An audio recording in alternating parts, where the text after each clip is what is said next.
स्कंद पुराण में लिखा है कि एक समय जब धरती पर अधर्म का अंधकार बढ़ गया, तब देवताओं ने भगवान शिव से प्रार्थना की।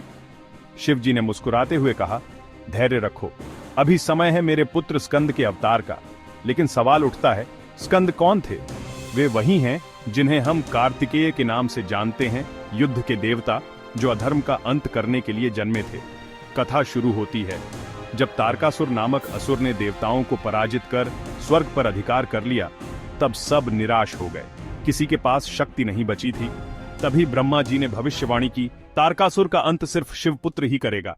अब सोचिए, भगवान शिव गहन तपस्या में थे, माता पार्वती भी पेनेंस कर रही थीं, देवताओं की सांसें अटकी हुई थीं। आखिरकार महादेव और पार्वती के योग से एक दिव्य पुत्र का जन्म हुआ, जिसका तेज इतना प्रचंड था कि सूर्य भी उसके सामने फीका लगे। वही थे स्कंद, वही कार्तिकेय। जन्म के कुछ समय बाद ही स्कंद ने बाल्यावस्था में ही देवताओं की सेना का नेतृत्व किया। तारकासुर की विशाल सेना सामने थी, लेकिन कार्तिकेय के हाथों में दिव्य शक्ति वलय थी।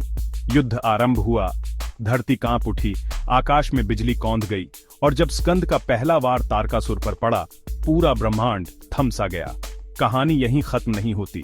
स्कंद पुराण केवल युद्ध और विजय की नहीं, बल्कि तीर्थ, धर्म, तपस्या और जीवन के हर पहलू की गाथा कहता है। यह बताता है कि सच्चा योद्धा वही है जो धर्म के मार्ग पर अडिग रहे, चाहे कितनी भी कठिनाई क्यों ना हो। और यही कारण है कि स्कंद पुराण को पढ़ने या सुनने वाला व्यक्ति केवल कथा ही नहीं, बल्कि जीवन जीने की सीख भी पाता है। सोचिए, जब एक छोटा बालक समस्त असुरों का अंत कर सकता है, तो हम और आप अगर धर्म और सत्य के मार्ग पर अटल रहें तो क्या असंभव है? तो दोस्तों, यह थी झलक स्कंद पुराण की, जहां हर पन्ना हमें एक नया रहस्य और प्रेरणा देता है। अगर आप चाहते हैं कि मैं आगे की और भी अद्भुत कथाएं आपके सामने लाऊं, तो अभी चैनल को सब्सक्राइब कीजिए, ताकि हर कथा सीधे आपके दिल तक पहुंचे।